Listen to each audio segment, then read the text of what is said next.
Good morning, students. Myself, Dr. Indresh Kumar, working as a PGT chemistry lecturer in Suro School, Rewari.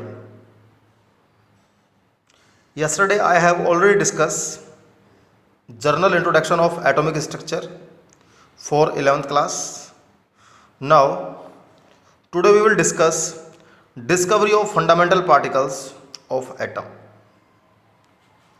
So, first of all, beta, what is subatomic particle or what is fundamental particles? All subatomic particles are not fundamental, but all fundamental particles are subatomic particles. यानी जितने भी fundamental particles हैं वो सब कैसे हैं? Subatomic particles हैं. अगर अपन total number of subatomic particle discuss करें तो टोटल बेटा 32 होते हैं. जैसे just like electron, proton, neutron, positron, म्यूजॉन, अल्फा पार्टिकल्स. बट जो मेनली फंडामेंटल पार्टिकल्स है वो कितने होते हैं बेटा? ओनली 3. कौन कौन से बेटा? Electron, proton and neutron. तो देखिए subatomic particles constituting the atoms are subatomic particles. Fundamental particles 3 subatomic particles, that is electron, proton and neutron, decided the physical and chemical properties of an atom. So today we will discuss 3 discovery of electron, discovery of proton and discovery of neutron. So first of all, discovery of electron. Yes, the experiment is cathode ray experiment / discharge tube experiment. First of all, study was started by William Crookes. Yes, ये बेटा high DC voltage यहाँ पर लगा रखी है. ये एक discharge tube है, ये कैथोड, ये एनोड. कैथोड यहाँ पर नेगेटिव है, एनोड जो पॉजिटिव है, और इसके अंदर जो एटमॉस्फेरिक प्रेशर है वो हाइड्रोजन गैस है. ठीक है, ये यहाँ पर एक क्या है? लाइट मेटल व्हील है यहाँ पर. तो बेटा इसके ऊपर जो रिसर्च ऑब्जर्वेशन जिसने करी वो किसने करी? जे थॉमसन ने करी थी. तो देखिए इसके ऑब्जर्वेशन के टोटल 4 पॉइंट्स हैं. फर्स्ट पॉइंट डिस्कस करें. When A light metal wheel was place in the path. एक लाइट मेटल व्हील को अपने जैसे इस पाथ के अंदर इस पाथ के अंदर रखा, it started repeating. It started rotating. ये रोटेट करने लगा. Which indicates that radiations comings from cathodes. Radiations बेटा कहाँ से आ रही है? कैथोड से आ रही है. ठीक है. Second one, a very sharp shadow of the object is observe. Sharp shadow object जो है ऑब्जर्व हुआ. विच indicates that radiations travels in straight line. जितनी भी रेडिएशंस हैं वो ट्रेवल्स जो कर रही हैं वो किसके अंदर है? एक स्ट्रेट लाइन के अंदर ट्रेवल्स कर रही हैं. क्लियर. सबसे पहले जो रेडिएशंस आई, सबसे पहला काम क्या किया? एक लाइट मेटल व्हील को आपने इस पाथ के अंदर रखा. ठीक है, और उसको रोटेटिंग स्टार्ट करवाई उसकी. तो उससे क्या हुआ? रेडिएशंस वहाँ से निकलना चालू हुई. ठीक है, कहाँ से? कैथोड से, यहाँ से. ठीक है. उसके बाद यहाँ पर देखें तो एक स्क्रीन होती है. ठीक है, और यहाँ पर एक शार्प शैडो ऑब्जेक्ट ऑब्जर्व हुआ. तो उससे अपन ने ये वेरीफाई किया कि जितनी भी रेडिएशंस हैं वो सारी कैसी हैं? स्ट्रेट लाइन के अंदर है. ठीक है. और third point, the radiation gets attract towards the positive terminal. This one, ये पॉजिटिव टर्मिनल. ठीक है, of the external electric field. ठीक है. Which indicates that radiation itself made up of negative charge particles. उससे क्या प्रूव हो गया कि जितनी भी रेडिएशंस हैं वो कौन सी है? नेगेटिव चार्ज पार्टिकल्स से बनी हुई हैं. और these negative charge particles constituting the cathode rays are known as electrons. तो बेटा ये 4 पॉइंट हो गए इसके. ठीक है. क्या क्या ऑब्जर्वेशन वहाँ पर मिली? किसको? जे थॉमसन को. तो सिंपल वे के अंदर आप याद रखो, लाइट मेटल व्हील को जैसे आपने प्लेस किया और उसको रोटेट किया तो उससे क्या हुआ? रेडिएशंस कैथोड रेज से बाहर निकल के आई. ठीक है. उसके बाद सेकंड पॉइंट में आप ए शार्प शैडो वहाँ पर ऑब्जेक्ट ऑब्जर्व हुआ. तो उससे क्या इंडिकेशन हुआ? जितनी भी रेडिएशंस हैं वो सारी कैसी हैं? स्ट्रेट लाइन के अंदर है. और थर्ड पॉइंट, ये जितनी भी रेडिएशंस हैं ये attract towards the anode. Anode का मतलब पॉजिटिव टर्मिनल. ठीक है. तो इससे क्या कंफर्म होगा? जितनी भी रेडिएशंस हैं वो कैसी है? नेगेटिव चार्ज पार्टिकल से बनी हुई है.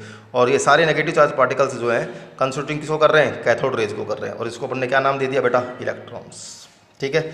अब इसके ओरिजिन की बात करें तो originally cathode rays are emitted from the materials of cathode and when these cathode rays strike gaseous atom contained in the discharge tube, hydrogen. Electrons are ejected from the atoms which are attracted towards the anode which constitute cathode rays.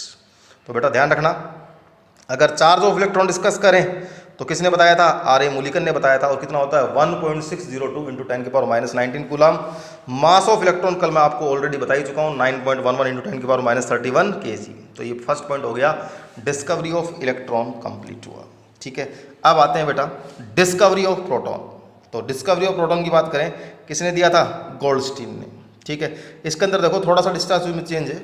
ठीक है, पहले यहाँ anode आ गया, यहाँ cathode आ गया, ये ZNS screen है और इसके अंदर जो गैस है वो कौन सी है बेटा? नियोन गैस है। ठीक है, ये हाई DC वोल्टेज है।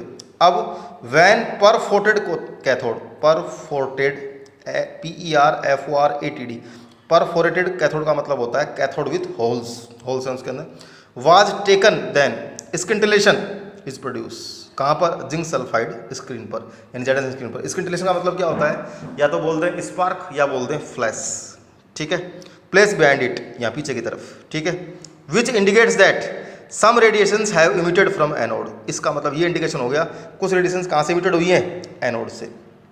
अट्रैक्ट टुवर्ड्स कैथोड और these rays are known as anode rays और another name is canal rays. इन्हीं को अपन क्या बोल रहे हैं? एनोड रेज और canal raise.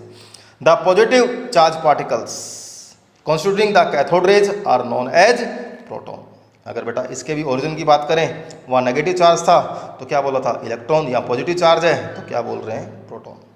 Origin of anode rays discuss करें तो ओरिजिनली बेटा anode rays are emitted from the materials of anode.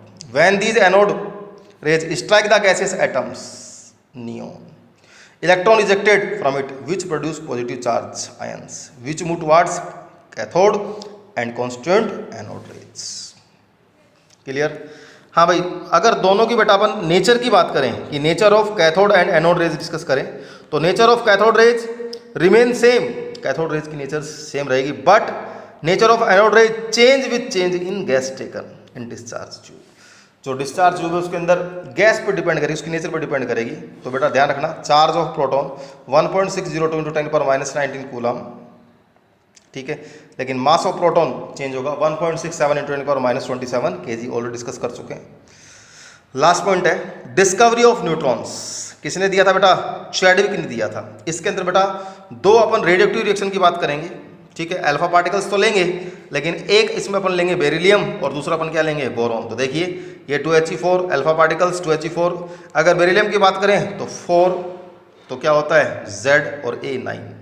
Boron की बात करें 5 और 11। तो इससे तो कार्बन का फॉर्मेशन होगा +0 N1 न्यूट्रॉन, इससे नाइट्रोजन का फॉर्मेशन होगा और साथ में 0 N1। तो Chadwick discovered neutrons through radioactive reactions in which he bombard alpha particles, किस में?